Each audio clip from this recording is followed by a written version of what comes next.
All right. Good afternoon and welcome to another edition of our panel discussions on the discussion forum for online teaching.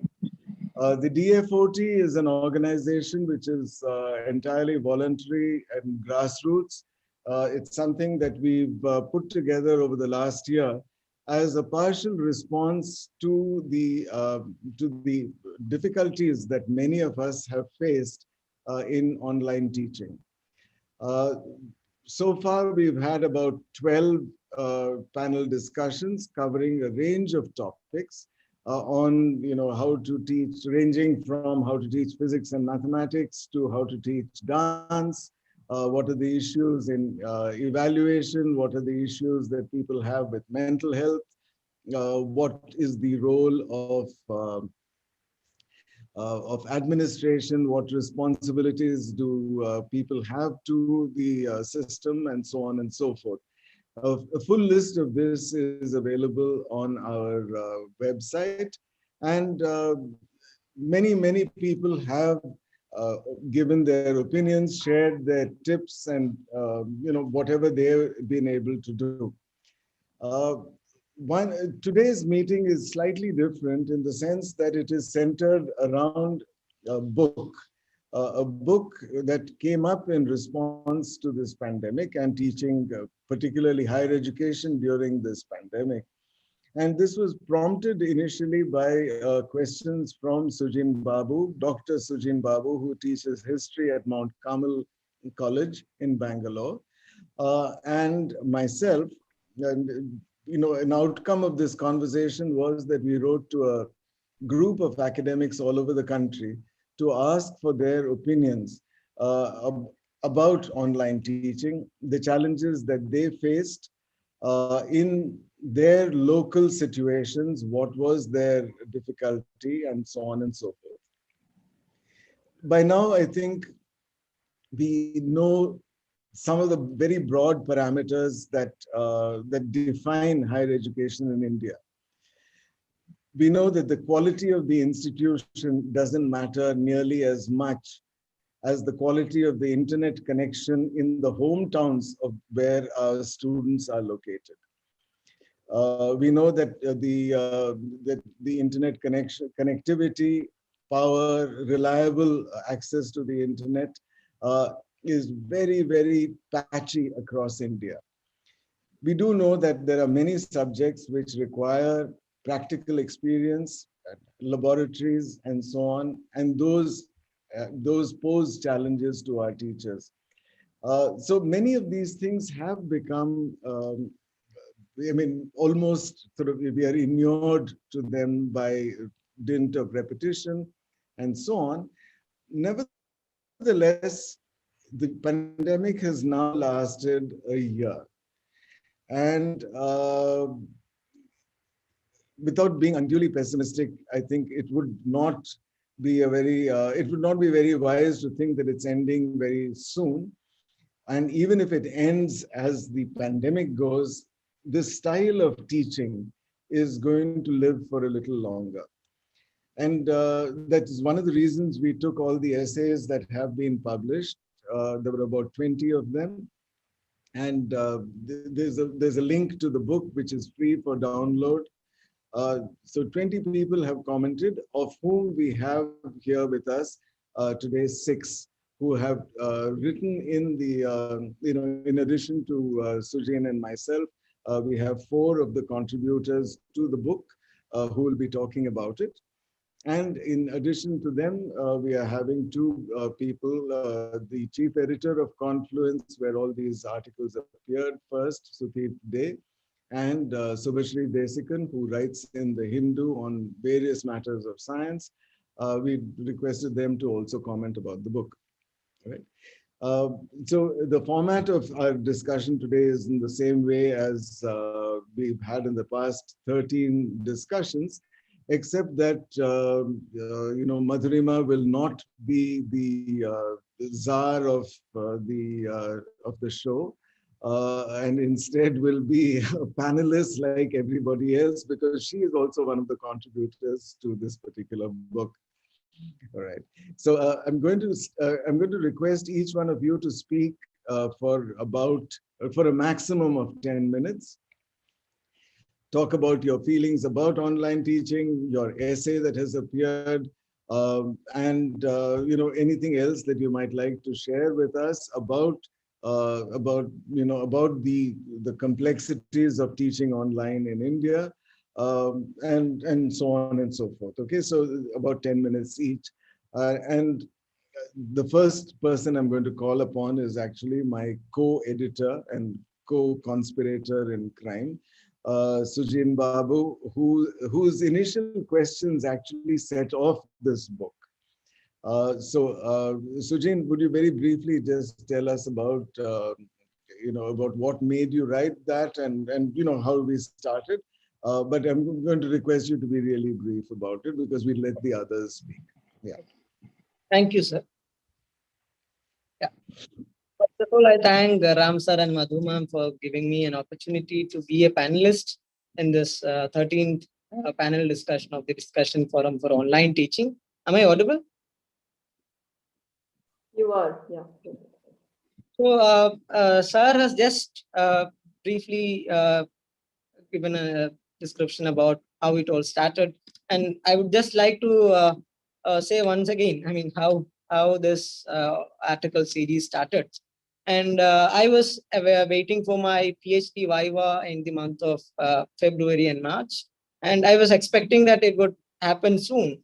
And all of a sudden, you all know what happened in the month of March. The Prime Minister announced the lockdown, and I was forced to go home. And remember, I was a PhD scholar at that point of time, and I was not a teacher, and I'm simply a scholar. And I was thinking about this change that was happening in the academic field, because all of a sudden the lockdown was announced. Colleges and all these institutions, not only education institutions, all the other institutions were closed. So there was everyone was clueless about what was happening and how to go about it. And then one of my professors suggested me that, Sujin, this is a serious thing that needs to be discussed, or needs to be thought about it, because you should write an article about this change that has happened in the education sector. And then I also thought, I mean, this is a right point that he suggested. That I prepared a few questions, and I started sending it to different prominent educationists or professors across India. But I was not getting any response, because maybe the professors or the teachers, they might be thinking at that point of time it was not. It was, I mean, when we send emails, also some professors said that it was not yet time to make comment on it, because they all assume that everything will be things will be normal very soon. And the only person who responded to my email was Ramaswamy sir. And he said, Sujin, I was also thinking on the similar lines. Why don't we do it together? And I was also happy, because there was one more person thinking about this. And then we discussed about this, and we formed a framed questionnaire, and then we also made a proposal, and then we started sending it to different educationists across India. And as sir initially he told me in the beginning that, Sujin, don't expect that everyone would respond.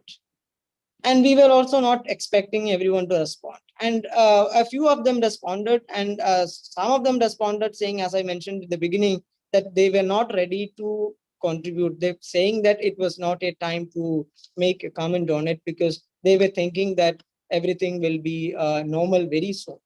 But we were very sure about it, because we were very much sure that it would go on at least for 2 more semesters.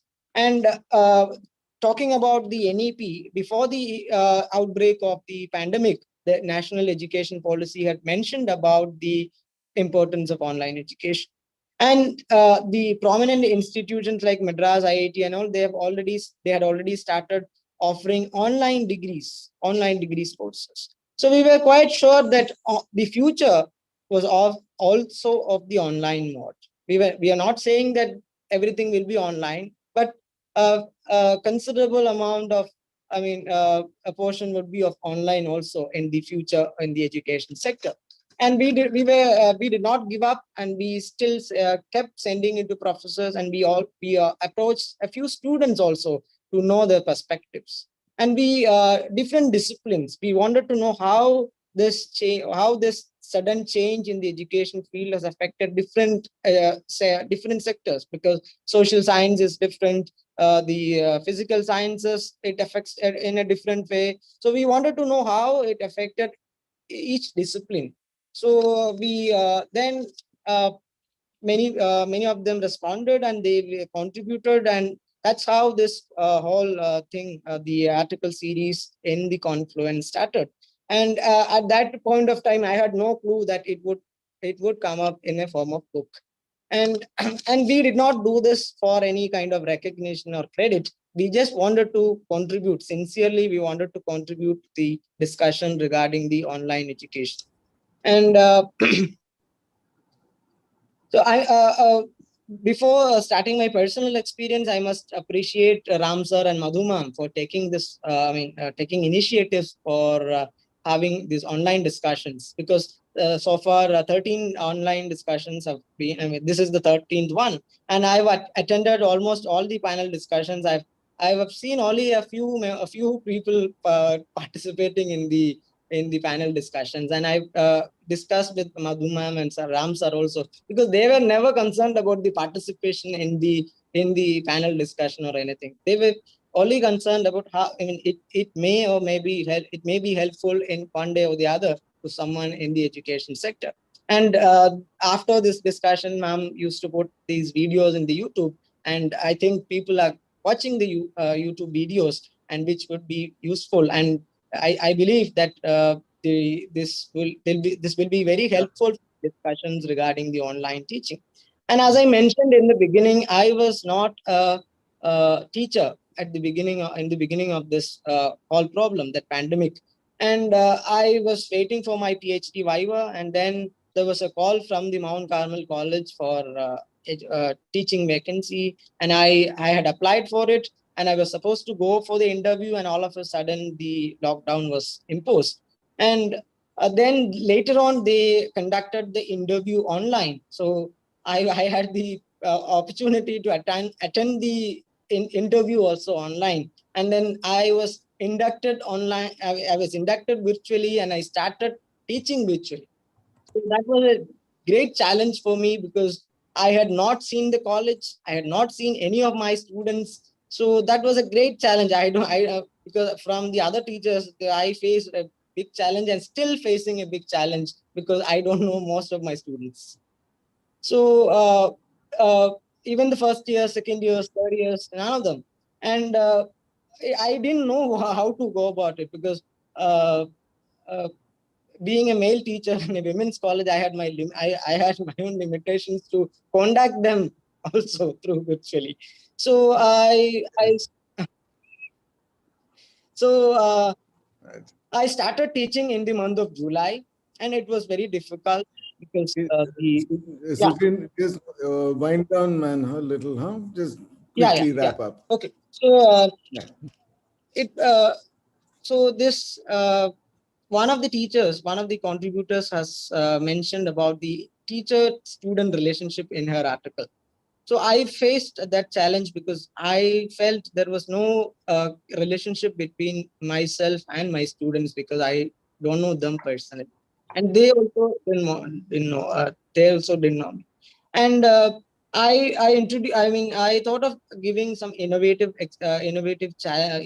things as part of the assignments, and the continuous assessment apart from the teaching style. For example, I gave them assignments. So we usually give a topic, a cliche assignment. We usually give a topic, and we tell them to write about it. So instead, I was taking the world history paper. I gave them some movies, interesting movies I chose, and I gave them, you watch these movies and write a review about it, and that will be your assignment. And then I also for other group of class, I for some history cartoons from the 1920s and 40s, I chose some cartoons, and I gave them I gave them these cartoons and I told them to go find out about the background of these cartoons. So these are some of the ideas, because I wanted to make, I wanted these students to get involved in the class discussions and part of the whole discussion. So I had no other options than, because I told you I didn't know any of the students. So I think students like these things, because apart from the usual teaching, they liked, because it all these movies and cartoons were connected to my subject. So they like this way of doing assignment. And yeah, apart from that, I gave them the opportunity. I gave them the opportunity to choose a topic of their own and to come prepared and uh, lead the discussion. I made some students to lead the discussions in the class. So that's how I made the class interactive.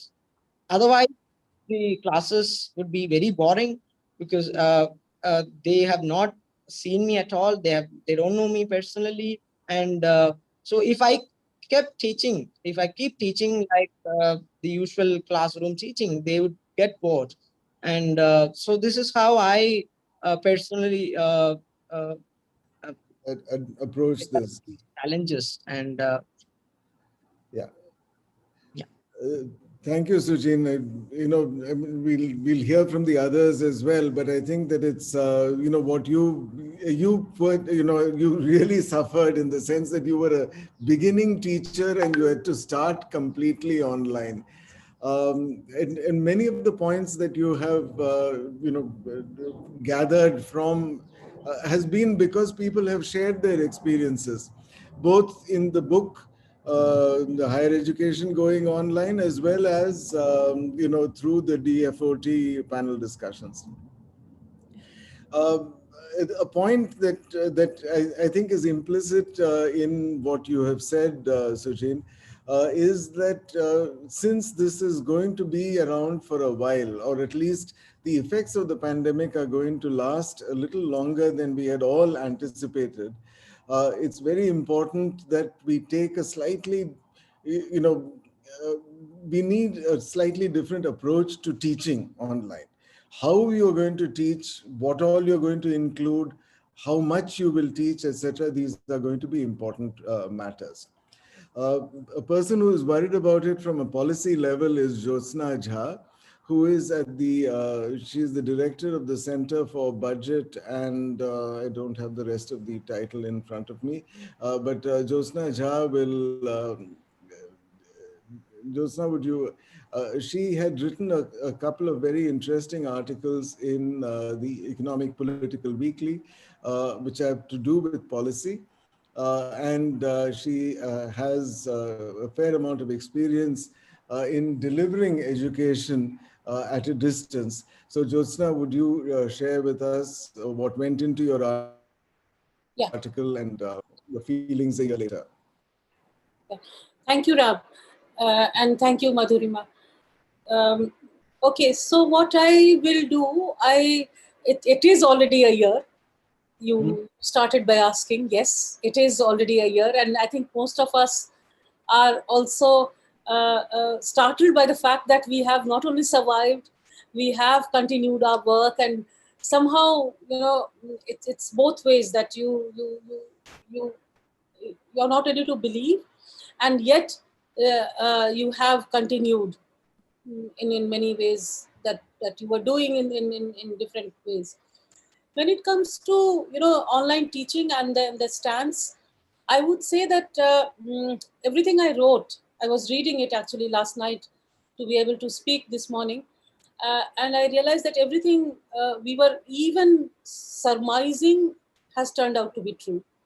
And things are known, and yet I think not known. And when one critiques, one examines the limitations of online, or I would say distance learning in general, many a times the questions you face is that are these issues not there when you are teaching face to face? And therefore I would actually like to start with that. One of the biggest challenge that I think the Indian education system has at all stages, right from preschooling to higher education is the fact that, teachers are expected to teach a very, very diverse set of students together. And that's a huge challenge. The barriers of caste, class, gender, as we make it, also previous schooling experiences, location, language, the diversity is so huge, and the intersectionality of this diversity, how language and caste plays out, how poverty and location plays out, and how all these make a student when she or he comes to higher education institution, and how it affects the student teacher relationship, everything, the kind of pedagogy that she has experienced earlier, or the kind of interactions that they are having. So all this is a challenge even in normal face-to-face class, but it's far more when it comes to online teaching. And I think our education system hardly recognizes these challenges even in the face-to-face, and definitely in online teaching. There is individual teachers have made tremendous efforts, especially in this pandemic, even without having earlier experiences. Yet I would say the system has a habit of treating everybody as similar and as the same, actually, very homogenized notion of a student. So a student, if the student has done undergrad degree in, say, physics or in economics, then she or he is this, these are the things that she already knows. She would be speaking this language, she would be understanding this concept. And that is an issue which becomes really magnified when it comes to online teaching. And that's a huge issue of pedagogy. But even before that, access issues are there. As Ram said, everybody knows about connectivity. Affordability is also a huge issue. Yeah. Absence of literate environment is also an issue. When you are on a campus, or in a house which is full of books and educated people, it's a very different experience as compared to when you are in your village, where you are the first person who's doing your undergrad. It's a very, very different and challenging experience. So absence of a literate environment where you have others around who talk a different language is also a huge barrier. And then comes also the issue of, I think, time and expectations, especially if you're looking at it from gender perspective. That's a huge issue. All the surveys, including our own, done during pandemic, shows that young girls are engaged heavily into housework. And also the loss of income and livelihood in the household is impacting them much worse than boys. Young boys also have the pressure of earning and working, but it's much worse for girls. So everything tells you, and if you come to pedagogy, then it's in any case, much of our teaching is one-sided. It makes it much more one-sided. How do you, on a screen, how do you even look at, say, 30 or 20 people and look at their responses, their even a gesture, even the facial expression, all that is important for a teacher, and that's completely absent.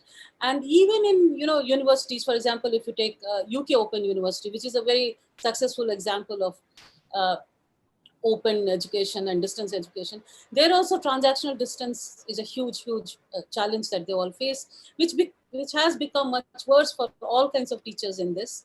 And of course, specific subjects have their own issues, science teaching or performing arts and all.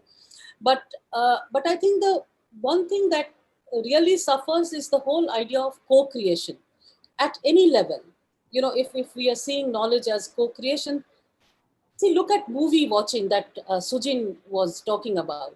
When you watch the same movie as a group and you discuss that then and there, it's a very different learning experience as compared to individually watching and writing your review of it, isn't it? And therefore, it's a huge loss if you cannot do things collectively. And I think that's what is, everything is individual and not collective. And it's also the whole discourse that goes on in that's lost, and that's serious loss. It's not, you learn, I'll tell you, even at a younger age, I have a young daughter, and in class 5 they have introduced the notions of caste and gender in some ways. But when it comes to questioning, rather than asking, them to take position on, say, for example, forest law. They teach them that, is this, that law correct? And they ask, where does Kalbelia tribe come from, Rajasthan or Madhya Pradesh? So, you reduce the knowledge to a basic minimum of information. And I think that happens a lot in the online. Another thing that Sujin mentioned, that, being a male teacher, I have to be conscious. That's a huge thing when it comes to gender.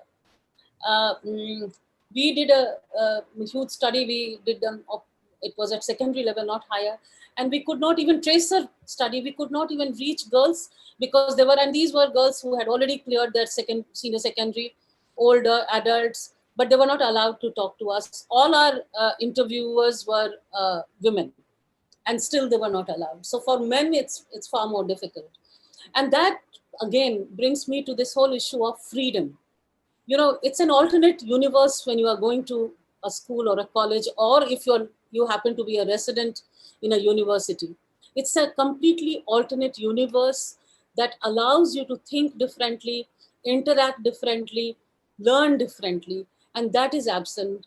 And there I would now come to the political economy. I think I still have some time. So I think it's important to look at it beyond pandemic, and especially from the perspective of what education is or what education should be, and also from the perspective of the whole privatization, promotion of distance learning. Uh, am I fine? Audible? Okay. Yeah. So so I'll make 2-3 points here. You look at new education policy. It does talk of online in a major way and kind of celebrates many things. When you are talking of MOOCs, you forget that, as a supplementary and as a complementary, it works for people who have crossed the threshold, who have all the other abilities, all the skills and power of negotiating. Then it does act as an effective supplementary education or complementary education, but not as a primary education mode. And I think that's a very important difference to make. Second is that there is an issue of vested interest. Those who can afford can go to face, which is what is very clear if you look at the school sector, and those who cannot will go to the online sector, or the the open schooling, open education system, be it university, be it school. And also the kind of things it does. I'll cite an example from a study that we did. It's an old study we did in Pakistan, that when teacher training started, in a good way, large number of women teachers got admitted through online, and many of them were even withdrawn from their colleges. Now, it curtails your freedom, it curtails your mobility, it curtails your possibility of making friends, learning, doing whatever else you want. If you go to sense concept of freedom, then everything is freedom, and that gets curtailed. And education's job is to actually expand the freedom. So that is a huge issue that one has to take in mind, and look at vested interest. It's not that edu tech companies don't have an interest in continuing this, in promoting this, in saying that it's successful. Why can't we, record, say, Ram's lecture and telecast it all over the country rather than, hiring teachers? So all this is already happening, and we should be aware of that.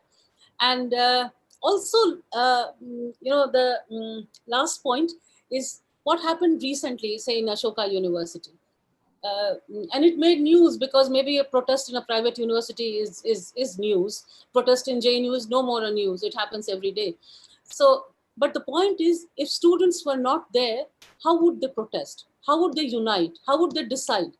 And that suits people, that suits a particular kind of political interest. So there is also a political economy in not allowing young people to come together, learn from each other, take positions, take stands, and learn differently. So I think it has to be seen beyond pandemic, and in its very nuanced and layered understanding of online and related teaching. Yep, thank you. Thank you very much, Jyotsna. You've raised so many important points.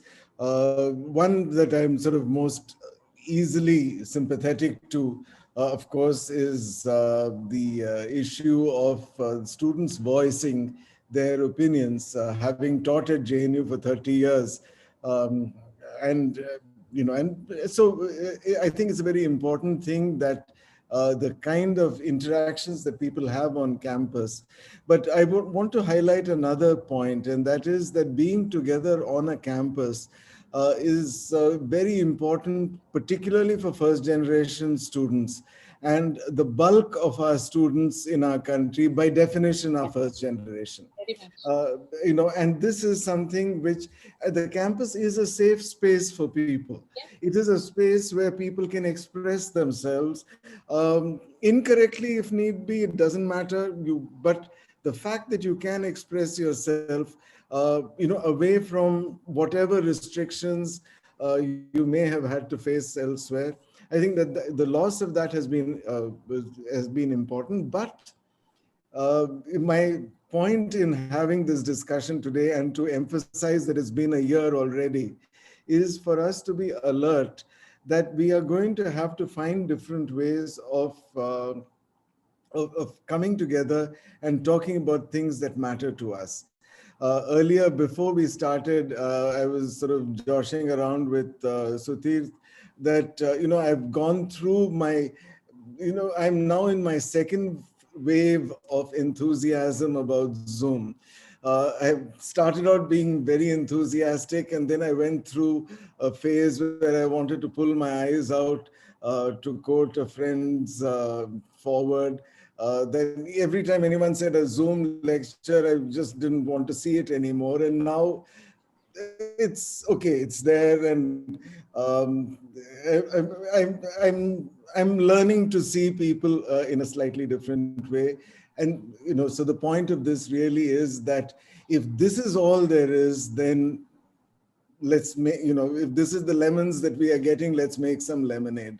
What's the best that we can do with it? An area which is extremely important for the country is agriculture. And agricultural education is something that usually doesn't get discussed at a university because agriculture is taught in agricultural universities, and it comes under the ministry, slightly different, the norms, etc., come under the Ministry of Agriculture. So we've invited Dr. Thammi Raju, who is the author of an important position paper that has come up from the ICAR, and the effect of the pandemic and going online on a subject which is so rooted in the ground, and so where I mean, this is what our country is made of, and it is not an online, it cannot be an online occupation. But let me not take away from the thing. Just one other thing that I should mention for all our panelists. When you are into your speaking, of course, you'll be the only person on screen. At some point, Madhurima will bring me onto the screen along with you, at which point you should know that your time is drawing to an end. Okay, so these are our not so subtle hints of when your time is up. So Dr. Thammi Raju, please, in about 8 to 10 minutes. Thank you. Thank you, Professor Ramaswamy and Dr. Madhurima and Sujin for giving me this opportunity. In fact, as you rightly said, agriculture education also caught unaware of this pandemic, and there is a need to regularize the education system in the country. And being at the academy, we need to come up with some strategies for the coping up. So on that note, I think I'll be sharing my screen with the permission of the chair.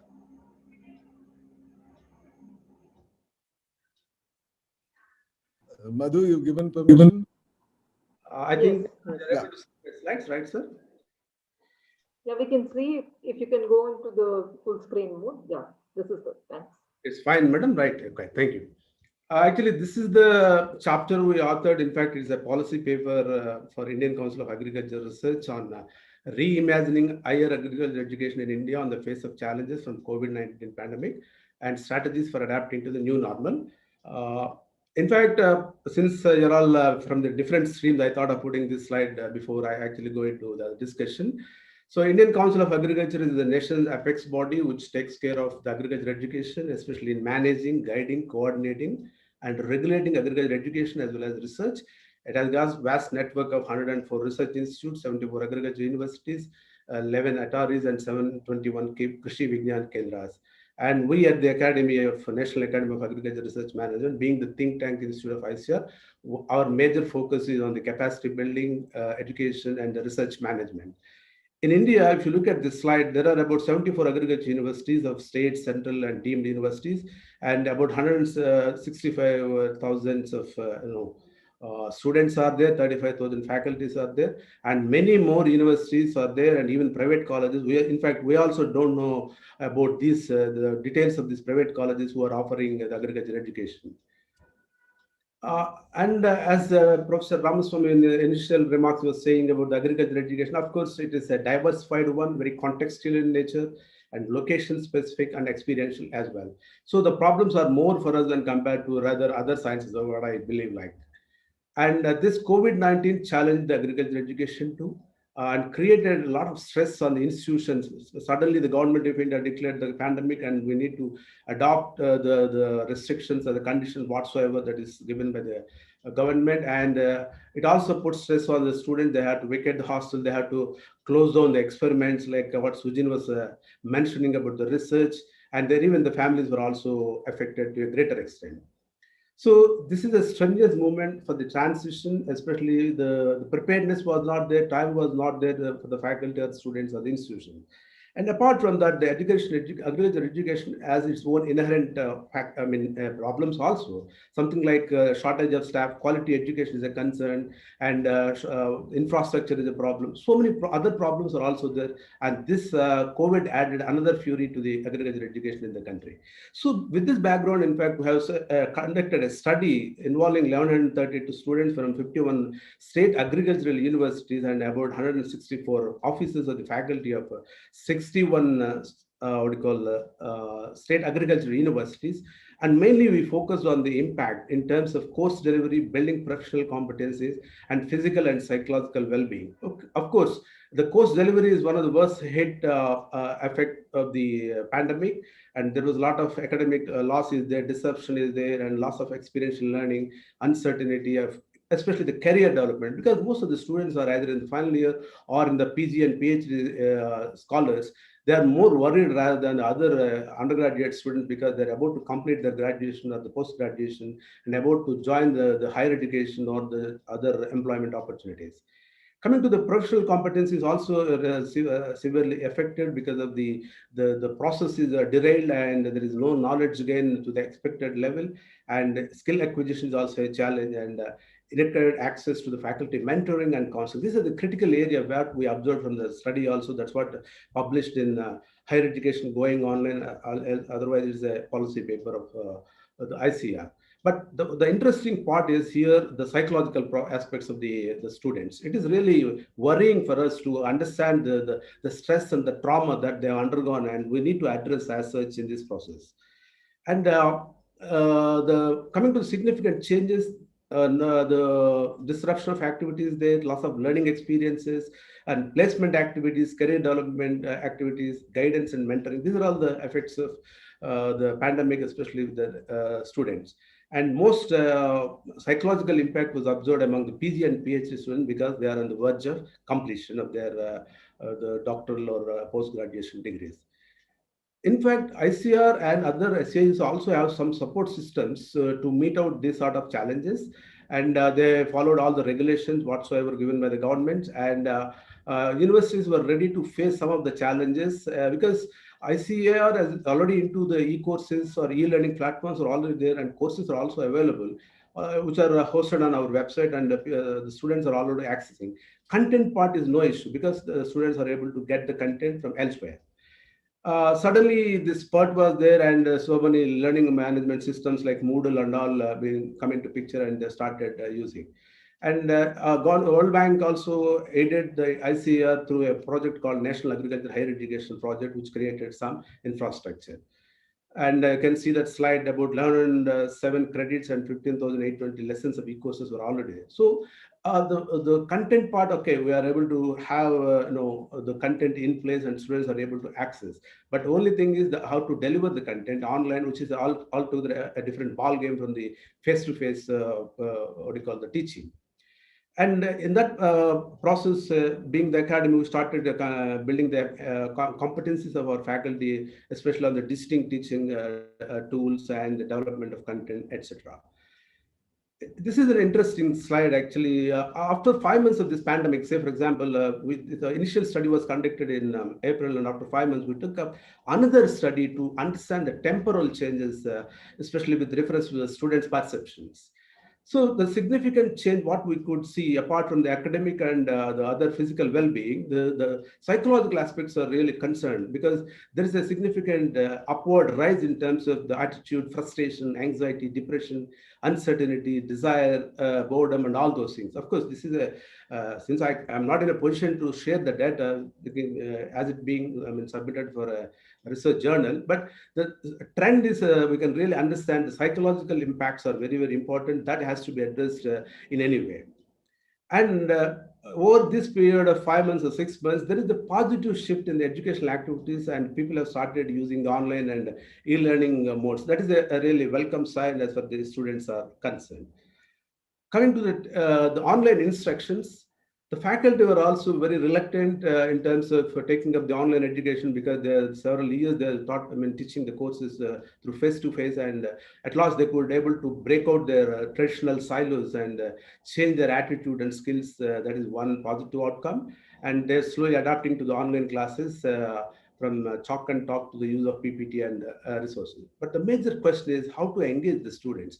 Still, even though I teach my students, but still I'm not able to really get satisfaction in terms of engagement, even though we use the online platforms like Mentimeter or other online tools, but still the magic of having face-to-face interaction is really lacking as far as the education is concerned.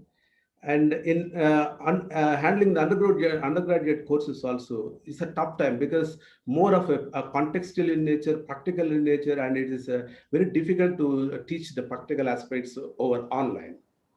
And some universities have already adopted different examination systems, and they started giving counseling also, psychological counseling. They put in place the counselors and giving some advices to the people across the different state agricultural universities. But the issues are, some of these issues we observed over a period of time, let's say last 1 year. The engagement is one thing, and what is the tenacity of students for continuous listening online? And in fact, I really feel that they are becoming sick to listen to online continuously from morning to evening. That is really challenging. That is one thing. And a new learning environment is also to be evolved, because most of the times maybe the bandwidth is an issue. We always ask them to put off their videos or audios. I don't know really what sort of learning is taking place across this student community. And some universities have started using the blended learning approach, like online theory and practical inputs. And that is also giving some ways to improve the learning outcomes. And some universities have started capitalizing the virtual talent by inviting the external faculty from different countries. And they are getting the experience as well as expertise knowledge from different universities. The major roles of the faculty is one thing, like they have to change their pedagogical approaches, social approach, management, and technical expertise also is another additional competency one should have in the terms of like online education. Digital infrastructure, to some extent, we are able to create across the system and working, okay, fine. But there is a need to re-examine the curriculum, the pedagogy, and the assessment methodologies also in the light of the pandemic, corona, and online classes. So the content and instructional strategies also is another key area. And the last point is how to balance the synchronous and asynchronous learning is also one of the key issues, what I understand from the experience to be addressed for better, what do you call, the learning outcomes. So this is what I thought of sharing with this August body for your interaction, please. Thank you so much, Dr. Thammi Raju. I mean, and what you have said is the experience that all of us are facing. I don't think that many of us appreciated just how large your network of agricultural institutions is.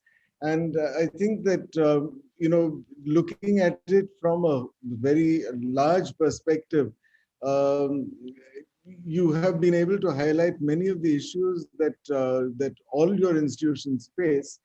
But unlike you, we do not have, support from the UN or other bodies outside India, which are going to be,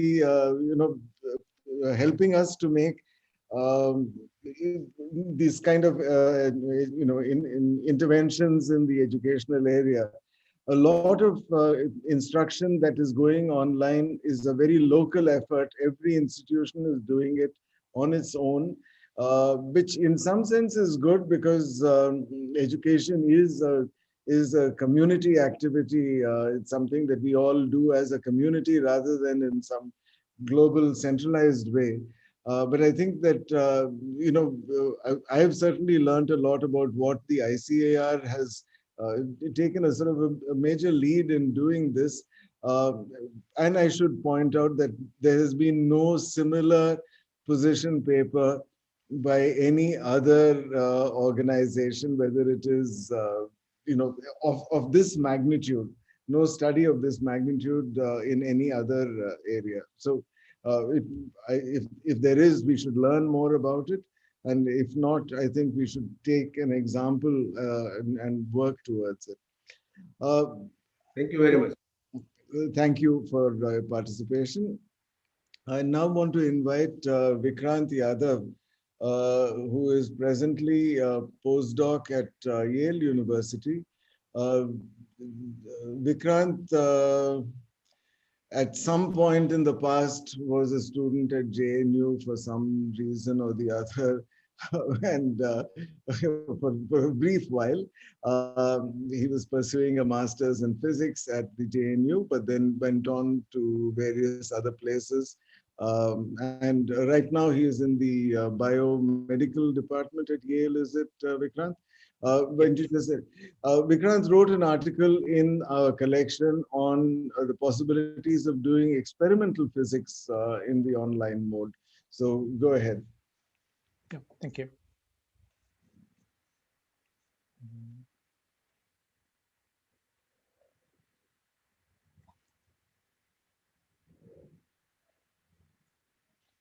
So thank you, everyone. First of all, I would like to thank Ram sir and Madhurima ma'am and Sujin, Babu and Sutirth for organizing these events and building up the community of DFOT. And I thought I would start with showing this like really kind of saddening picture of like the rate at which the cases are increasing. So I'm going to talk about an article that I wrote sometime last year. And at that point, I thought that by this time, that article would have become irrelevant and we would be back to classes, attending, doing labs in person. But with all these cases which are increasing and possibilities of imminent lockdown, I think there is still some air left in this topic. So the article that I'm going to talk about is the one that appeared in Confluence, and it was titled "Can Simulated Lab Experiences Replace Real Physics Labs in Post-COVID India?" And I wrote it with my co-author and my wife, Dr. Asya Darbinian. Around that time, when the pandemic started, we had just gotten married, and this call for articles came out from Ram sir, and we were all in a lockdown. Me and Asya, we were both going still crazy. So we decided to do one thing that everyone in first year of their marriage should do, is to write an article about a pandemic. And there are a couple of things that motivated us. Like one of this thing is about the community that all of you have put together, where everyone comes up with these tiny suggestions to how to improve the teaching experience, the DF40 website and the web page, Slack channel. And I realized that how all of these things are extremely solution oriented. And that's what we tried to make sure is what we are going to do. We are going to write an article that proposes some kind of a solution. We will not put a commentary, we will not put an analysis, we will not say how hard this situation is. We'll put some kind of solution, whether it is good or bad or stupid or brilliant or cheap or expensive, but some kind of a solution. And the problem that was most evident to us was that once this pandemic hits and people cannot meet each other, how are we going to run labs? And the person who helped me understand what can be done was this very famous Italian gentleman that you might know, this guy, Mario.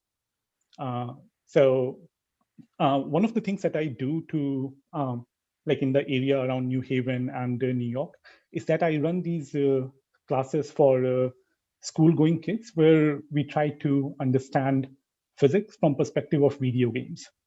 So like one of the questions that we might work in a high school class is that, what is the value of acceleration due to gravity in this video game called Mario? So we would show them this movie, treat it as a proper experimental data set, give it to them, like run it on a ImageJ or something where you can track the motion of Mario. He's an Italian gentleman, most probably 6 feet tall.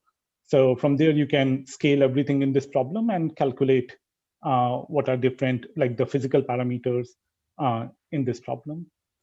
And one of the reasons you could do that is because a lot of video games that we play have something called a physics engine, which is running in the background. And they are used for making things more photorealistic or making things look more real, so that running some kind of physics engine will give you the right scale of like time and physics that's happening. Common examples are Assassin's Creed, Spider-Man, Batman. And and what we do is that instead of doing like an experiment, we will download these movies from the YouTube, treat them as an experimental observation, and then use it to understand the physics which is being represented. So now if we think, and why are we talking about this, is because what I think of it as, when we think of an experiment, it's like you have an experiment, you perturb something, you make an observation, you try to understand the underlying physics. Then you change some settings, do another experiment, try to understand the underlying physics. And from here, what we are going to do is that we are going to look at some of these observations and then try to recreate what the underlying physics is. And it's not common, it's not just in video games, like these kind of engines are used in like movies as well. This is a super photorealistic movie from 2019, The Lion King. And the reason all these characters look so photorealistic is because they are not made by an animator. There is a physics engine running in the background, which calculates what is the stiffness of the hair and how stiff they are, what is their density, what is their persistence length. And that creates these very lifelike animations. And then you can put a boundary condition that what happens if the wind is flowing in a certain direction, and you get these extremely real the flow of hair.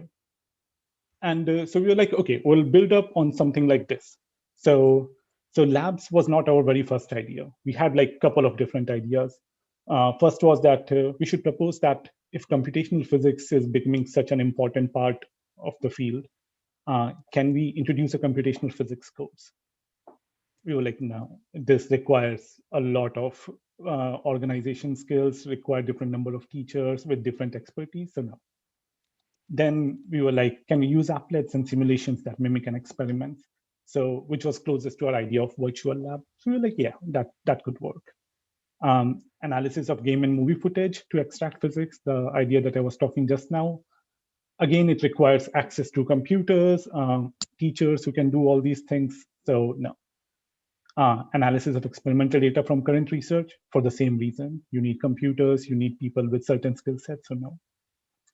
And one of the things that I have also seen recently is people running experiments on their mobile phones because they have different kind of sensors. But we did not have any experience in it, so again, no. So we decided to stick to our idea of using applets. And the thing with all these applets and games where you can look at physics is this statement that I really like from Griffith's book, which says that in physics, Gauss's law is always true, but rarely useful. So a lot of these packages and simulation and animation and physics-based games, they usually help you elucidate or explain a topic, but they don't really help you extract data out of them. So one of my most favorite game, which kind of actually introduced me to this idea, was this game called Velocity Raptor, where this tiny dinosaur is going to fight this big dinosaur, but then he reduces the speed of light, so all relativistic effects become very important. If you have never played it, I suggest you go and check it out. I have never seen a better explanation of special relativity than this game. So we decided our efforts on trying to identify what are the places from where we can get more physics that does not seem like very gamey or seems like more realistic. And in paper, we focus on these three events like PhET, OSP, and open educational resources. I've used OSP for a computational physics course that I taught. PhET is possibly like the oldest one. It has been around for like about 20 years now. Really good simulation packages. And then over time, in like last 1 year, I've realized that a lot of these other environments have become available. So the virtual labs by Government of India, Labster, which is extremely realistic. You can walk into a lab, hold things around, mix them, and do an experiment. But it costs money. It is not free. Yeah, sure. It's it's like playing a video game online essentially. So, and also a lot of lists that have appeared, and but then of the things that we have completely focused on these paper was particularly PhET, which we really liked because of the reason that the experiments, it's not just that you can do and visualize things, but you can also make exact measurements. So in this example that we showed in the paper, it's a double slit experiment. You can create a light source. It will create these secondary waves, which will interfere, produce some kind of output. And then you can actually have this feature, which is a meter tape. You can put it on the screen and actually take real-time measurements. And from there, it's something that where you can extract the data, you can put it together, analyze, write reports. And we thought that this could be one of the really simple and easy to implement solution. Does not require a computer. You can use it on a phone. Teachers can share it with their students. They would just play with parameters and write something. And the way things have changed, so we proposed it, but we never used it in our own classroom. For my own classes that I have been teaching, we decided to go for the idea that where you can use real experimental data from looking at to analyze these and to teach students like biomechanics. So this is from the course that I taught in biomechanics. And fortunately, from being at Yale, our students were kind of shielded by the worst part of the pandemic. And so everybody had access to computers, everybody had access to like good internet. And so we were able to like share these like data sets with them, and they would analyze it, and send us back reports. One of the criticism that we were hoping would be that how effective this would be. So we decided to add more inputs to make this experience more complete. People have always talked about hands-on experiences. That part is irreplaceable. No amount of virtual lab can actually change it. People are worried about interaction among students. So we explicitly choose these problems which are actually extremely hard, so that it actually forces students to interact. We added like programs on MATLAB and statistics to teach them some subsidiary skills. And we kind of also introduced them to scientific reading and writing by forcing them to write reports in form of a journal paper. The last slide with which I would like to end is just to put a picture. One of the criticism that I get for virtual labs is that people ask that, is there any practical value? Can you actually learn anything from them? And I would like to show you this picture. It's of a simulator. To be a pilot, you need about 1,500 hours of flying experiences. And no one actually, there is no Boeing 747 standing there that if someone wants to learn to fly, people would say that, हाँ बेटा ये खड़ा है, जाओ 4 flight मार के आओ US तक. Everyone learns it actually on a simulator. And if an industry that works on a 6 Sigma standard can work it, we can make it our science work too. So, yeah. Well, thank you very much, Vikrant. Your enthusiasm is palpable. But, you know, I mean, I think that you do appreciate some of the difficulties that people have. Physics is one area, and some universities in India have actually taken to sending students kits to work with at home and stuff like that. The Ahmedabad University has talked about it. But this is certainly not very easy to do in biology.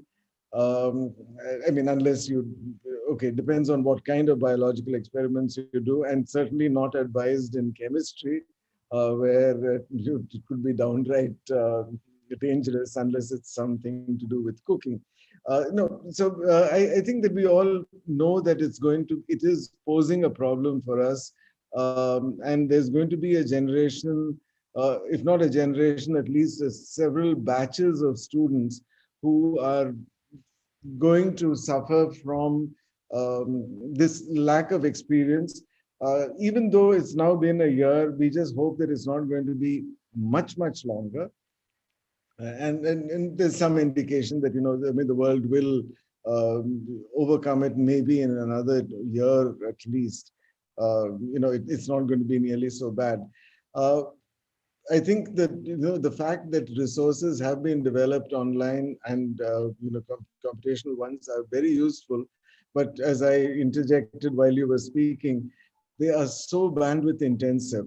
And one of the problems for our country is really that, you know, data is not cheap. And it is also not, you know, it can be very spotty all over the place.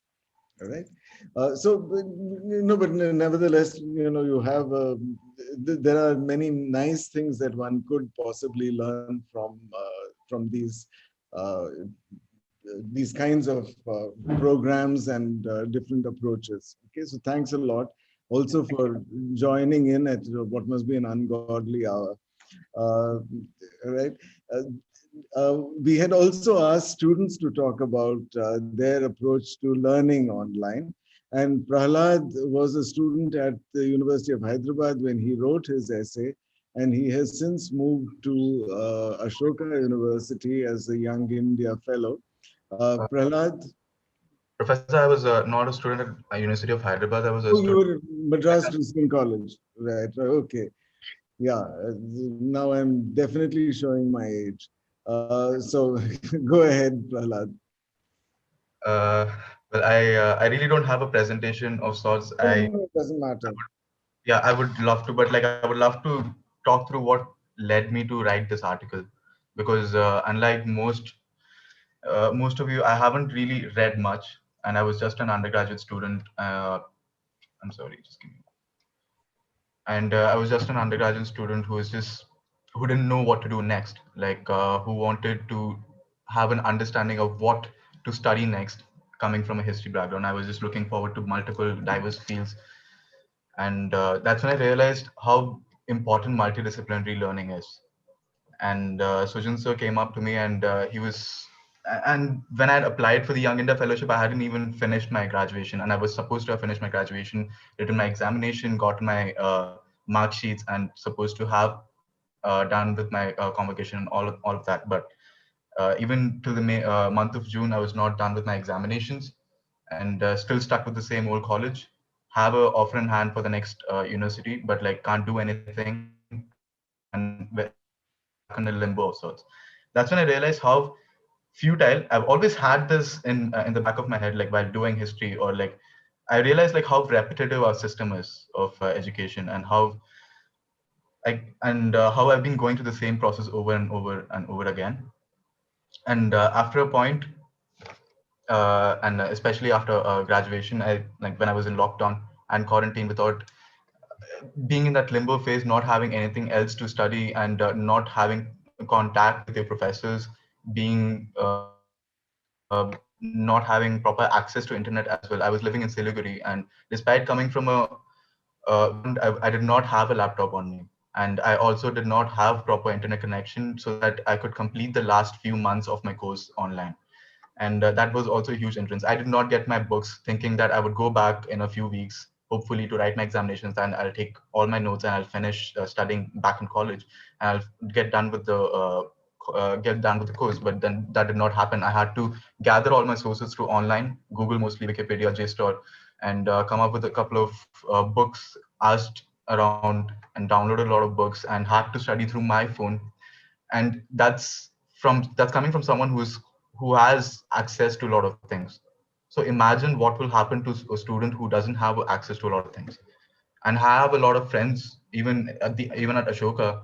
And thankfully for Ashoka, they believe in a very philosophical point of view. So they give, even I'm using the laptop issued by Ashoka. So like it's quite helpful that way. But most of the government institutes, I don't think they have capacity to provide facilities like this on a larger basis. And most of us, we do need it. And we have and during the course of our college, we did not have the need for laptops. We did not have the need for internet most of the time because there was a good library, and most of the time we used to do our internet research on our phones. And we just had to write papers on actual papers and give it for evaluation. And if there's anything else, we used to go and interact personally.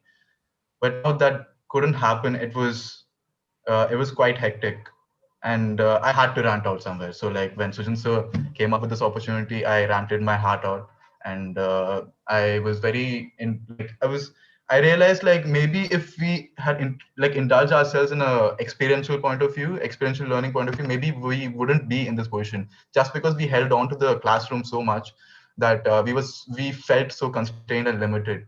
And we as human beings, we are an evolving species, and I guess our society is also evolving in nature. Then I didn't quite realize it was a very huge dilemma why we have an education system which hasn't quite stepped forward, but is still trying to refine the same system we have at hand. And that's when there's this quote by Thomas Jefferson, which I came across while doing a course at Ashoka. So he states that, I'm sorry, but I don't remember the proper quote, but he says that why we should always treat the next generation as a separate entity or a separate nation, and how we don't hold any authority over a different nation, crossing boundaries, and we don't have our laws don't apply to them. That's how we should treat the other generation as, and we should let them have the freedom to choose what is right for them and what is not right for them, and to frame laws according to their comfort, according to their learning experience and perspective. But I feel like that has been lacking quite a bit, at least in the education space, because I, as someone who's been very intrigued by the education Ashoka has offered me, not so much so, but like quietly more intrigued than my previous college, is because the way it is taught. It is because how people have been uh, exposed to a lot of things, how professors take it forward despite of all the online thing that's happening, and how people have been facing constraints. And that's what I wanted to talk about when I mentioned Nai Talim or Rabindranath Tagore's Gurukul system. And Nai Talim, I feel like in the starting, I think Mr. Sutirth was talking about localized education. I just got a bit of it. So that's when, when we have a better understanding of the space that we're living in, I think even if we are cut off from the other world, maybe we can still start learning from within. The learning process doesn't stop. So since we are not connected to the same space that we're living in, that we are so disconnected to the learning process within our own experiential area, and we have put ourselves through a system which is like levels and levels apart from where we are actually existing in, that we felt an hindrance when the pandemic hit us. And with regards to the Gurukul system that Rabindranath Tagore so profusely, he eloquently just puts forward, I've been living on the campus, on the Ashoka campus for the past 7-8 months. And I've been living in isolation because Ashoka campus does not allow all the students to come on campus. And it is only based on need. If you don't have internet connection, if you don't have proper access to certain things that you need for the course, you're allowed to come on campus and you will be put in quarantine, and you will be given a separate room to survive. I mean, to live on campus. And I realized like I've only interacted with a very less number of my cohort mates, and that in itself for the 7-8 months living in a very constrained space, not having facility to go outside, not having the space to go out and like experience the other world. And case in point, like I haven't been outside in a year, and I haven't really I haven't interacted. Like my social skills have gone down a lot because of this lockdown. And I realized being on campus that I've become a part of a Gurukul system. Like, yes, I learn from professors online. Yes, I interact with clients for the experiential learning model that we have over here. Yes, I paint. Yes, I read. Yes, I write. But there are only certain of people on campus, and I feel like I learned from them a lot more than I learned from screens. And I feel like I learned from doing things a lot more. And as uh, Jyotsna ma'am also stated, like only students being on campus that we were able to like come up with a protest. Yes, I've seen the protest on campus, and it was not as we would have like hoped for it to have been, but like it was something. And I guess we all came together because of the fact like we could see each other, we could sense with each other what was happening around us. And that's a very important to experience, is something very, very important part of education. And I feel like we haven't been in the past few years or decades been indulging ourselves in that thing. And it's very important for us to go back to that. So Well, yeah. thank you very much, Prahalad, for sort of being so candid about your own experiences and so on. You were one of the few contributors who talked about the experiential learning and the importance of it. So it is possible to over-romanticize because the idea of experiential learning was rooted at a time when it was also not. I mean, there are these other additional aims that we have of trying to educate everybody, and by its very nature, experiential learning is somewhat limited because it requires so intense communication between the teacher and a student. So, I mean, it is valuable, and I have great admiration for Gandhi's Nai Talim as an idea. But even in Gandhi's own lifetime, it didn't survive beyond a certain, the initial experiments in Phoenix Farms and so on. It just went so far. But nevertheless, what you say is important. We are not rooted in our communities. We are not rooted in our local, in the local experiences, and that has been a loss. How much it can, come back in the future is something that we will see, as we go along. Let me now just, let me turn now to Sutirth, who is the chief editor of Confluence. And Sutirth tells me that our collection of essays, and this is all thanks to all of you who have sent your articles, has done spectacularly well by in the limited experience that we've had. And I think it was very generous of him and very important that he gave us a forum. Prahalad said something about venting and ranting. I think all of us were venting and ranting when we started out, because it was who to talk to and who to, etc. So thank you for allowing us this sort of the giant rant. Sutirth, and would you please, your comments about the effort, the book, and what we should do next. Oh, yeah, I mean, this all started when I got an email from Professor Ramaswamy saying that, this is something that is really, really important. And probably it's important that views from different people in universities, institutes, schools, colleges, students, teachers, everybody, policymakers, everybody's views come together at one place. And, we felt that Confluence was perhaps the perfect platform for that. And I'm very glad that, we did it, because this got quite a bit of traction. So on an average, I think each article has been read about 2,600 plus times. So that's just the average for each article, which is not bad at all, given that this is a very niche kind of topic that was being dealt. So when I look back at those articles, a lot of those articles were talking about what are the various problems that we are going to face.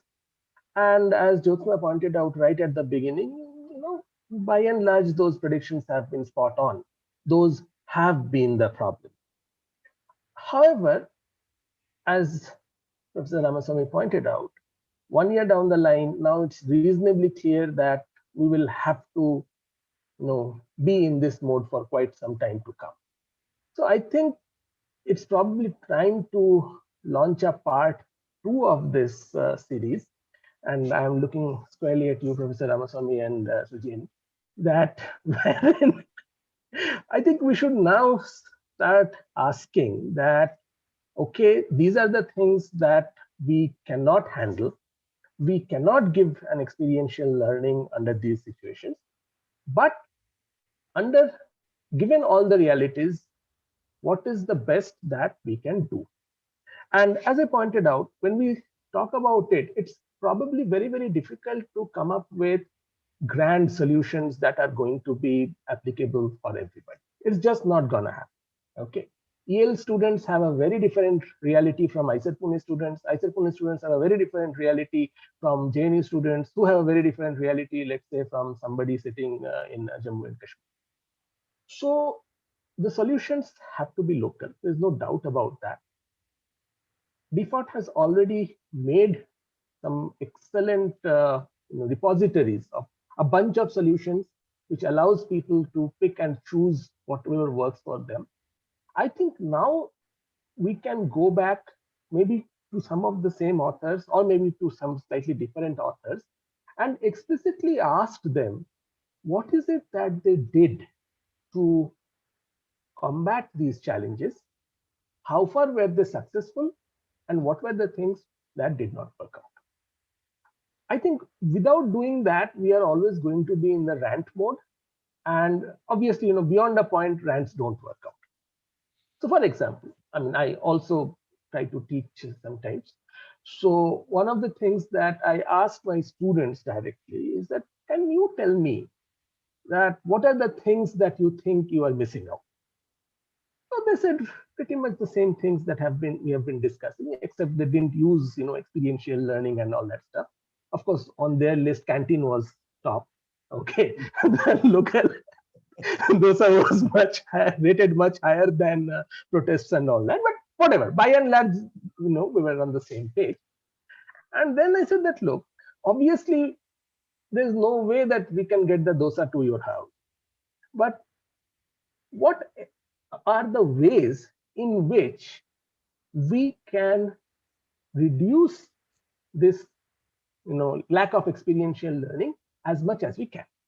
And then we had a very lively 1.5 hour discussions, after which I actually have challenged all my students to come up with a framework themselves to see, in what ways, what is it that they think that they are missing, and what is the way in which at least part of it can be alleviated.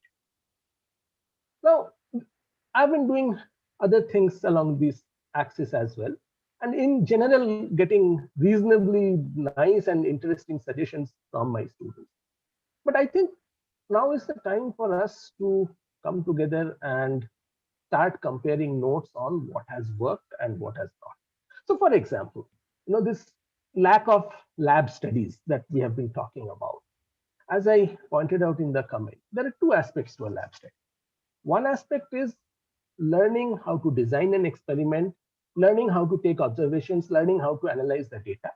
And as Vikrant pointed out, those are things that a good, well-designed online laboratory course can take care of through virtual learning.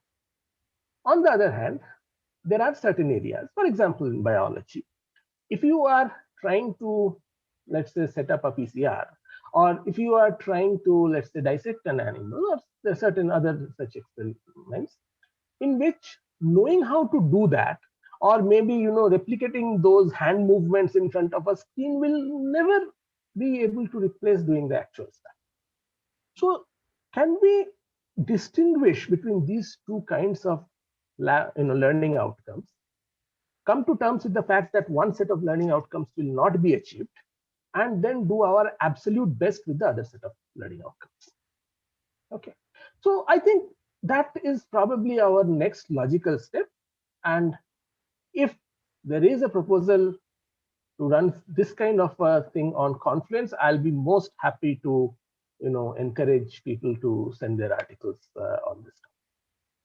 That's pretty much from my side. I don't have anything more to say. Thank you so much, Sutirth. And we will it may not be Sujin and I, but I hope that there will be somebody who will find this enough of it, both challenging and inspirational.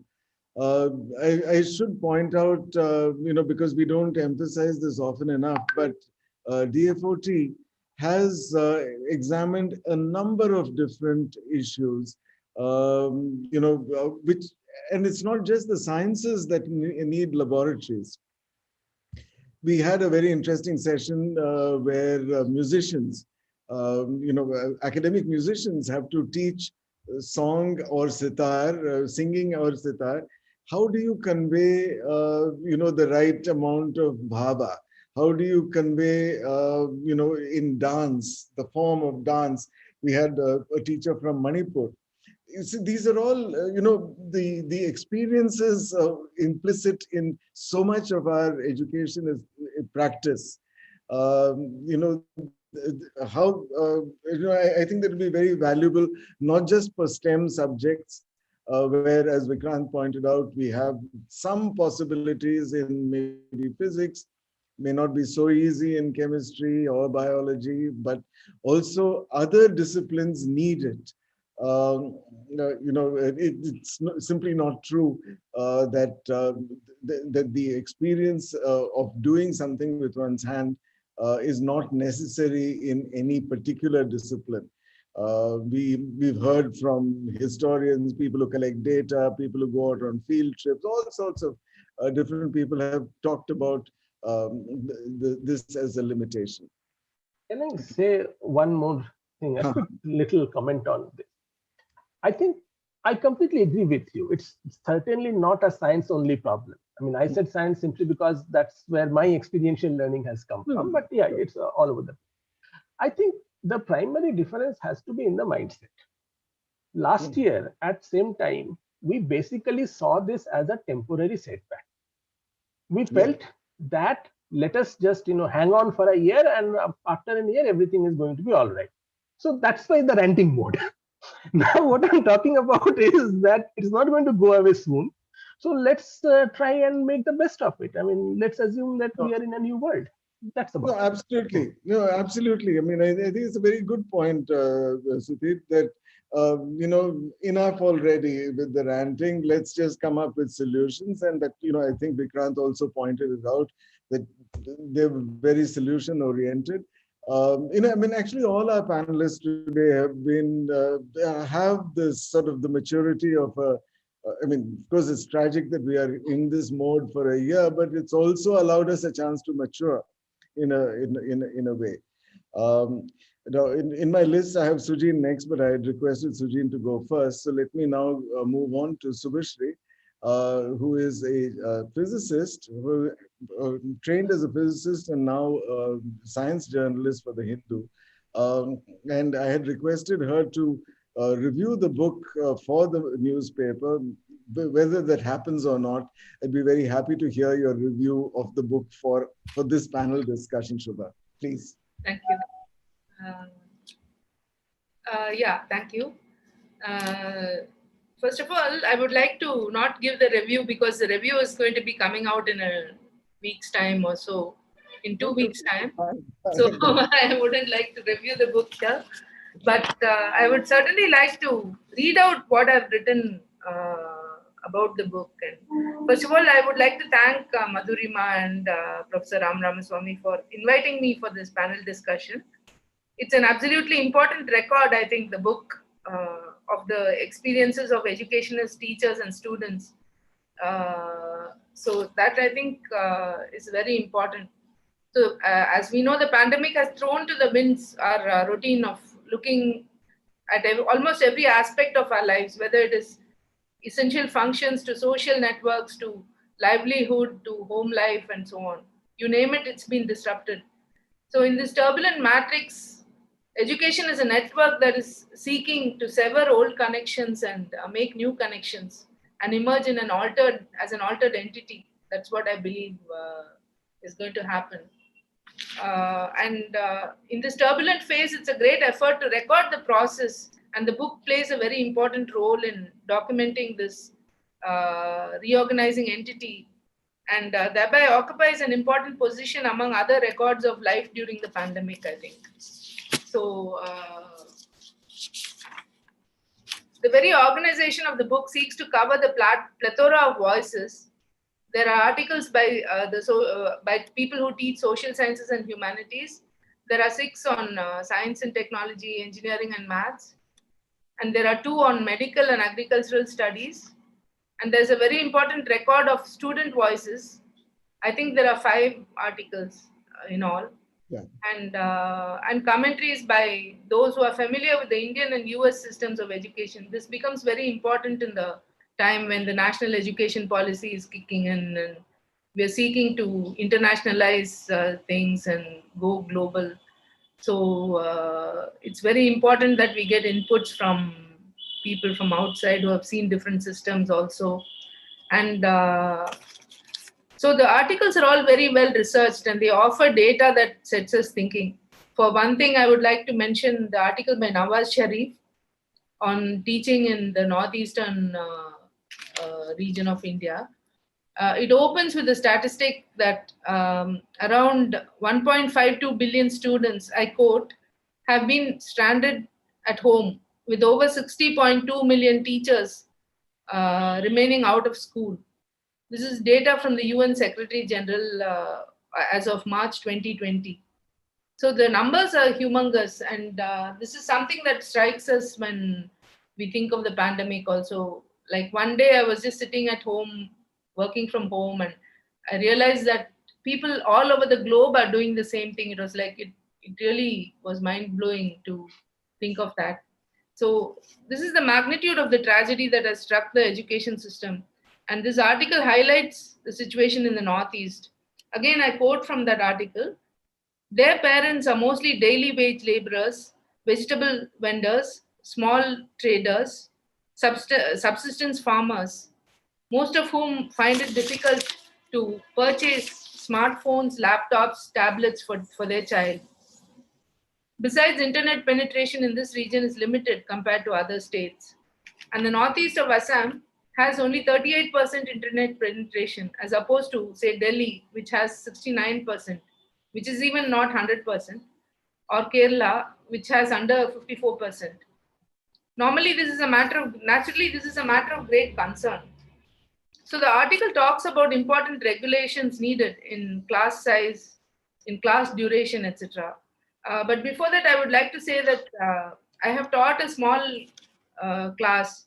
I've taught science journalism as an elective for a class of 8 students. And even within that 8 students, there's such a diversity of, experiences. Like there was one student who had a parallel class running. I think his brother or sister was learning too. And every time he unmuted himself, I could hear the other lecture going on in the other class. So he would keep himself muted throughout the class. So, there are all these nitty-gritties and so on. And there was another student who had a buzzing tone whenever he unmuted himself. So again, he had to keep himself unmuted. And then there is what was mentioned earlier in the panel discussion, things like students tend to switch off their videos or put a photograph there. So even in a class of 8 students, if this can happen, what can happen in a class of 50 or in a larger class? It's really, I think we need solutions for all these things, and this book is a very, very, very beautiful starting point for thinking about many of these things, because it brings in not just problems, but also how the teachers have handled them and so on. Yeah, there are also some advantages of going online, which Madhurima once told me that many of the shy students now come forward because they just have to put their doubts in the comment boxes, and so they have come forward to actually participate in the class. So that is a very beautiful advantage of this system, that shy students are being. My husband also teaches. He's Peer Mohammed. He's a senior journalist, and he has taught classes, larger classes of 50 and so on. And he has told me that it removes the intimidation that students face when they're not facing the teacher in a classroom, but in a class of 50, you seem to feel that the students are less intimidated by the teacher. So those are like little advantages of this method of online teaching and so on. Now, I would like to talk more, but what I would like to conclude with is that, first of all, I think this book is an important document, and it needs to go online in the sense of a Kindle edition or something can be made of this book, which will be available to many people as a starting point of thinking on these things. And there are some disciplines like law, which are very popular among the within quotes less elite class of students, which can be, you can bring in contributions from people who teach law, and because that's a very, if it is law or something like covering deprivation in journalism, it becomes a very hands-on kind of thing, where with a lot of discussion needed and a lot of doubts to be clarified and so on. How do you manage such classes? So that's the sort of thing that maybe a few more additions to the existing articles would be a good addition to the book. And what else did I want to say? That's basically it, except that, there's a Tamil saying, Veil and Arumai Nizhalil Dhan Theriyum Apdina, there's a poem. So we understand, we crib about our classes and everything, and now we find that when they are not there, we know what they really mean to us. And Indians are good at making the best of everything, and we have made the best of this also. This book is an example of that. And but there are some things we can protest against, but when nature takes a call of sending everyone to work from home, there's very little you can do, and we make the best of things. And I'm sure that there's more. Edition 2 of the book is expected very much, and that's basically what I wanted to say. Thank you, Shubha. I mean, this is very much along the lines of making lemonade, having been given a whole bunch of not very good lemons. So that's of course there. I'm going to, I actually wanted to point out that we had a panel discussion on DFOT where we talked about how the move online has affected students with disabilities. And it turned out that for some people with motor disabilities, both teachers and students were very frank in saying that this has been a godsend. They don't have to negotiate complex spaces in campuses. It's also, they were not studying, they were doing, they weren't STEM students or didn't need immediate access to moving around that much. So they were saying that this is a huge advantage. and closed captioning is very, very easy nowadays. So, for students with hearing disabilities, that was a positive. So, I mean, there are positives you can make sweet uses of adversity. I'm going to just, I'm going to request Sutirth to make a brief comment, and then Madhurima, who is also a contributor and the Zarina of the panel discussions, to go ahead and speak. This is a quick technical comment to what Shubashree said about this book being available on Kindle. So this book is already available in the EPUB format. Okay, PDF and EPUB, both of which are freely available to download from the IAS website. And the EPUB format can be easily and without cost converted into the MOBI format, which can be read on Kindle. So it's just a one-step. Yeah, my only reason for requesting a Kindle edition is that you can carry it around and read it, the tactile. I mean, it's like, how do I say, it's one click. PDF, I mean, we can do the one click probably. So let's just do the one click and leave all various editions on. I mean, I had made a note myself that we should do that also. Yeah, exactly. Anything that will help. Okay, so Madhurima is also a contributor to the book in addition to being the boss of these panel discussions. So please, Madhu, would you... Thank you for the opportunity to speak today. I don't think I'll be able to say much that others haven't shared till now, but briefly going through what went through my mind when I was writing this article was exactly, for me initially, like Prahalad was saying, it was a great opportunity to rant, because I was really feeling the frustration of trying to handle online classes, especially given that I have also been heading the MOOCs ICT team at my university for the last very many years. So this reluctance of faculty to accept that online teaching is here to stay, at least for a semester or two. In fact, I think most of my colleagues thought that it would end in 2 weeks or 3 weeks, whatever was the initial lockdown, and they would all be back. So it was really difficult to convince them that they have to learn something about online teaching, so on and so forth. So once this article was written, what it did was to make very clear where I thought the lacuna were and what I should be working on. So it did give a bit of clarity in addition to ranting. So I think this is an emotion that we share across the platform.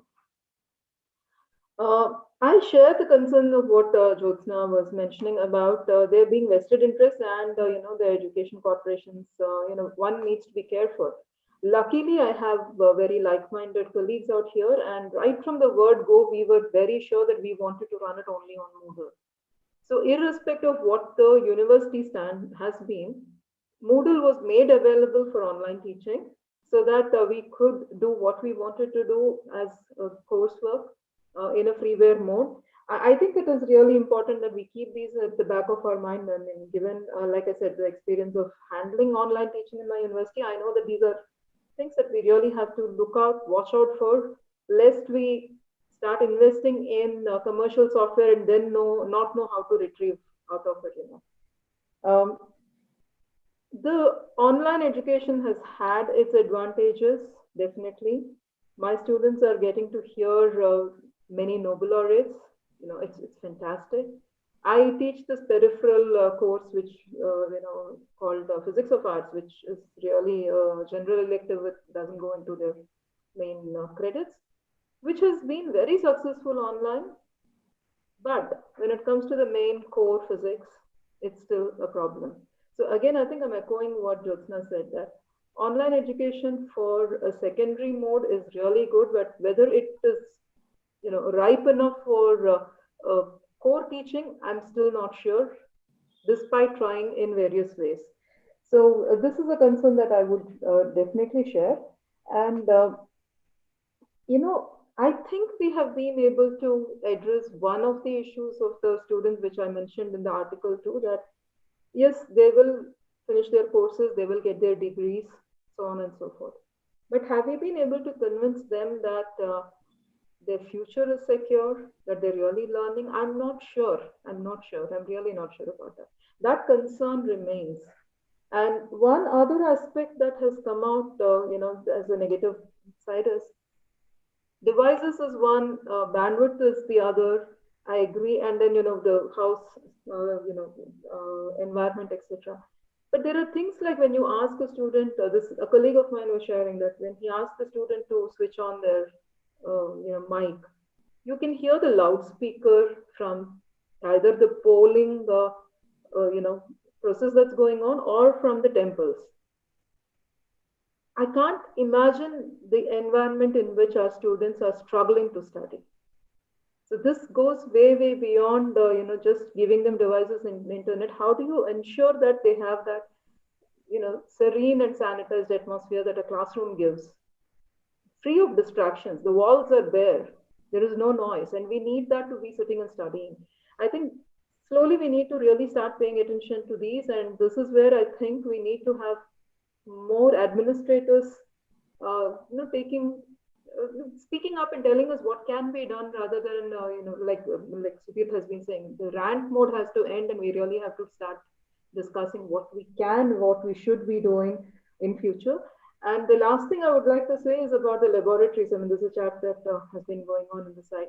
Yes, in addition to collecting data and experiential, process of handling equipment, the third part we really need to consider is the fatigue, the sheer fatigue that the students are having at looking at the screen 24/7. So my colleagues are going back to, I remember the first time when I came to CUTN to set up this department, we had these equipment which were computer interfaced, Pasco and other things, for the first year. My colleague Venkat and me went into the Tiruvarur market and got ball bearings and nails and other things. We said, no, we want those hands-on. We don't want computer interface. And now we're going back to the same mode of saying, can the students, like, I've seen Sutirth mention this in the chat, can the students take matchsticks from their house, make measurements, and do an error analysis? Can we do something to keep them away from the screens? So we're going back to grassroots level. Laboratory training, is it going to be as effective as a well-established, good university lab? I'm not sure, but I think it's definitely better than having the students to spend a lot of time on screen, like using the internet.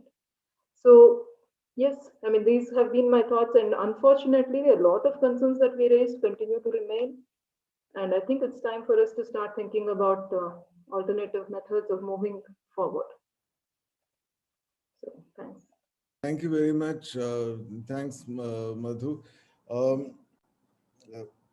Well, the thing is that our discussions usually go on until 4:30, but I can see that today, just allowing everyone to speak itself has taken us to this. If there are any quick comments from people in wrapping up, please just let me know that you would like to say something and go ahead and say it. Or I'll just go ahead and call all of you in succession. Jyotsna, I noticed that you've been you've been active on the chat. Is there any final comments you'd like to make? Just two short comments.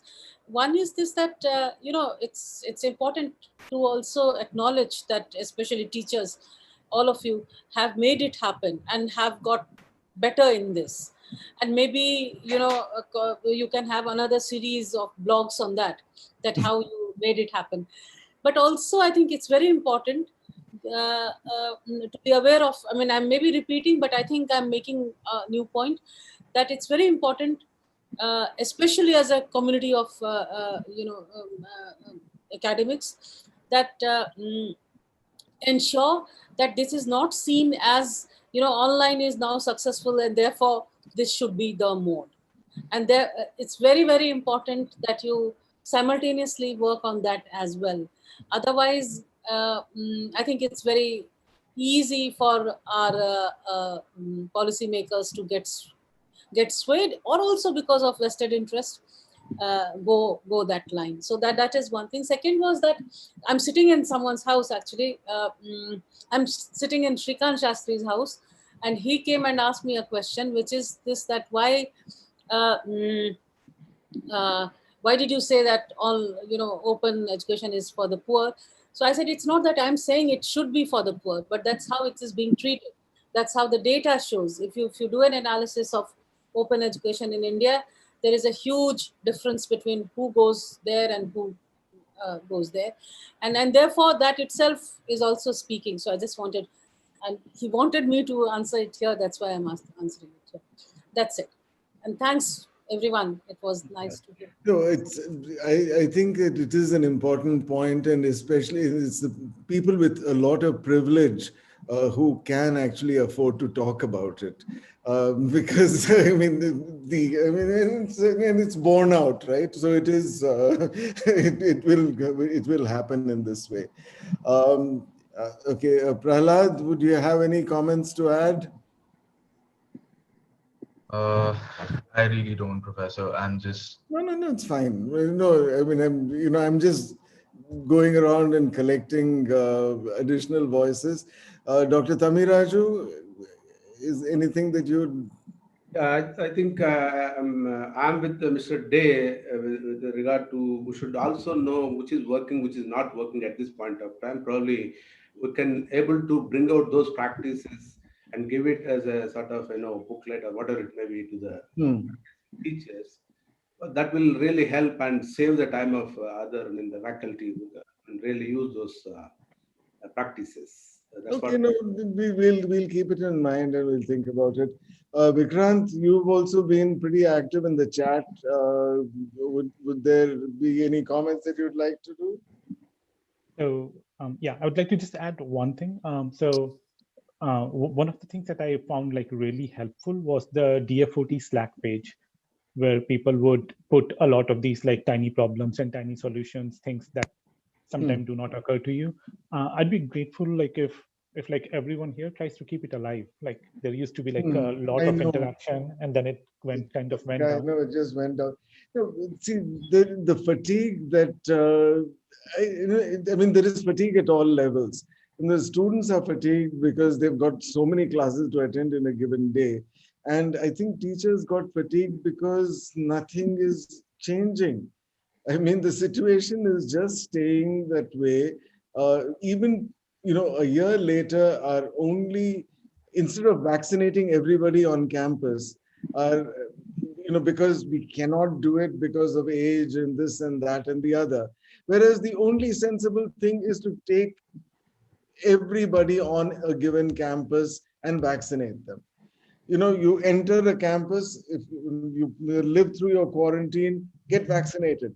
End of story. And, we'll just make everybody, 99 years old on paper or something like that.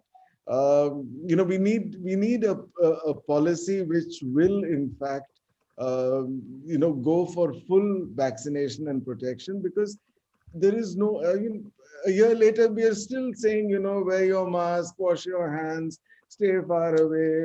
I mean, there is no new solution that we have. All right. So I think that we've got to somehow, the policy interventions at many, many levels. So we will keep the Slack page alive, Vikrant. I'll go back and I'm going to sort of, write some provocative stuff over there, hopefully, and people can be provoked. Thanks, Vikrant. And please thank Asya also for writing the article along with you. And I think it's sort of important that we bring multiple experiences to this thing that we have. I will as soon as she wakes up. All right. Okay, Sujin, would you like to add more comments, please? Sir, we shouldn't stop here, sir. We should continue our, these kind of discussions and more. Absolutely, Sujin. No, I can see that, there is a need for it with a slightly different tone. Yes, sir. The first 13 or first 12 of them have gone on, again, to borrow Sutirth's phraseology, we've ranted enough. And now I think we wake up and smell the coffee, or we smell the vaccine, or whatever, something like that. We've got to just change our modus operandi and go with it on that. All right. So, well. Saregama Karma digital audio player is तोहफे में है 5. How did that happen? That is certainly part of the fresh coffee, I guess. Ram, you have to unmute. You're muted. Yeah. Ram, you're muted. No, sir, Professor Sutirth was saying something that we need to discuss if people are free. Is it okay? You're on mute.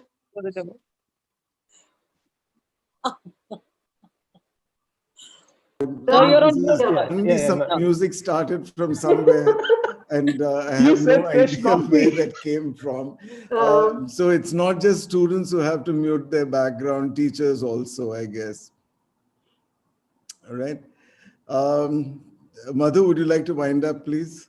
Yes. So we have had some very good interactions even on the YouTube, and there are people there is a comment saying that this person has an article to share. I've asked them to share it over the email so that I can pass it on to you. So there is very positive response, and there are a couple of questions that have come up, but then, these are what happens with discussions. I think I should thank everybody for participating, and typically, as usual, we will be seeing more views after the event being Sunday. So I would request all of you to hang on for a couple of minutes while I wind it down on the YouTube, because Sutirth has something to say. Thank you one and all for joining us today. Thanks. No,